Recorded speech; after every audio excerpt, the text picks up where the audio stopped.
ಜ್ಞಾನಶಕ್ತಿ ಸುಬ್ರಹ್ಮಣ್ಯ ಸ್ವಾಮಿ ಹಾಗೂ ನಮ್ಮೆಲ್ಲರ ಆರಾಧ್ಯ ಮೂರ್ತಿಯಾದಂತಹ ಮಧುರ ಸಿದ್ಧಿವಿನಾಯಕನಂತ ವೇದಿಕೆಯಲ್ಲಿರುವ ಪೂಜ್ಯ ಅರ್ಚಕರ ಪಾದಾರವನ್ನು ವಂದಿಸಿ ಎಲ್ಲ ವೇದಿಕೆಯ ಗಣ್ಯರು ಸೇರಿರುವ ಸಾವಿರಾರು ಸಂಖ್ಯೆಯಲ್ಲಿ ಸೇರಿದಂತಹ ಕಲಾಭಿಮಾನಿಗಳು ನಿಮ್ಮನ್ನೆಲ್ಲ ನೋಡುವಾಗ ಸಂತೋಷ ಆಗುತ್ತೆ.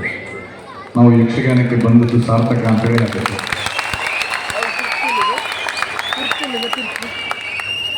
ಯಕ್ಷಗಾನದ ತವರೂರು ಯಾವುದು ಅಂತ ಕೇಳಿದರೆ ಇದೇ ಪರಿಸರ.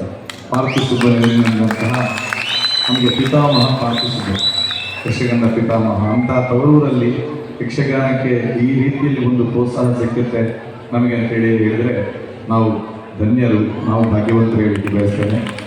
ಇಷ್ಟು ದೊಡ್ಡ ದೇವಸ್ಥಾನದ ಪುಣ್ಯ ಕಾರ್ಯ, ಅದು ಕೂಡ ಬ್ರಹ್ಮಕಲಶೋತ್ಸವದ ಈ ಶುಭ ದಿನದಿಂದ ನಮಗೆ ಪಾವಂಜಿ ಮೇಳಕ್ಕೆ ಸುಬ್ರಹ್ಮಣ್ಯ ಮತ್ತು ಮಹಾಗಣಪತಿ ಸೋದರರು, ಆ ಮಹಾಗಣಪತಿಗೆ ಸುಬ್ರಹ್ಮಣ್ಯ ಇವತ್ತೇ ಬರಬೇಕು ಅಂತ ಹೇಳಿದೆ. ನನ್ನಲ್ಲಿ ಕೇಳುವಾಗ ಇದೇ ದಿನ ಸಿಕ್ಕಿತು. ಹಾಗಾಗಿ ಇದೆಲ್ಲ ನಮ್ಮ ಸೌಭಾಗ್ಯ ಅನ್ನೋದಾಗಿ ನಾನು ಭಾವಿಸ್ತೇನೆ. ಹಾಗಾಗಿ ಆ ಮಹಾಗಣಪತಿ ತನ್ನ ಸೋದರನನ್ನು ಇವತ್ತೇ ಕರೆಸಿಕೊಂಡಿದ್ದಾನೆ ಅಂತ ಹೇಳಲಿಕ್ಕೆ ತುಂಬ ಸಂತೋಷ ಪಡ್ತೇನೆ, ಹೆಮ್ಮೆ ಪಡ್ತೇನೆ. ಈ ಶುಭ ಸಮಯದ ದಿವಸ ಇಲ್ಲಿ ನಮಗೆ ಯಕ್ಷಗಾನ ಮಾಡಲಿಕ್ಕೆ ಅನುವು ಮಾಡಿಕೊಟ್ಟಂತಹ ಎಲ್ಲ ದೇವಸ್ಥಾನದ ಬ್ರಹ್ಮಕಲಶೋತ್ಸವದ ಸಮಿತಿಯವರಿಗೆ, ಆಡಳಿತ ಮಂಡಳಿಯವರಿಗೆ ಹಾಗೂ ಎಲ್ಲ ಅರ್ಚಕವರಿಯರಿಗೆ, ಎಲ್ಲ ಊರ 10 ಸಂಸ್ಥೆಗೆ ನಾವು ಪಾವಂಜೆ ಕ್ಷೇತ್ರದ ವತಿಯಿಂದ ಹಾಗೂ ಯಕ್ಷಗಾನ ಮೇಳದ ಎಲ್ಲ ಕಲಾವಿದರ ವತಿಯಿಂದ ನಾನು ಹೃತ್ಪೂರ್ವಕವಾದ ಅಭಿನಂದನೆ ಅರ್ಪಿಸ್ತಾ ಇದ್ದೇನೆ. ಮತ್ತೊಂದು ನನಗೆ ಬಹಳ ಸಂತೋಷವಾದ ವಿಷಯ ಏನಂತ ಹೇಳಿದರೆ, ಮಧೂರು ಈ ದೇವಸ್ಥಾನದಲ್ಲಿ ಮಾತ್ರ ವಿಶೇಷವಾಗಿ ಪ್ರತ್ಯೇಕವಾಗಿ ಎಲ್ಲೂ ಕೊಟ್ಟಿಲ್ಲ. ಇಷ್ಟರವರೆಗೆ ನಾನು ಕೇಳಿದಿರಲಿಲ್ಲ.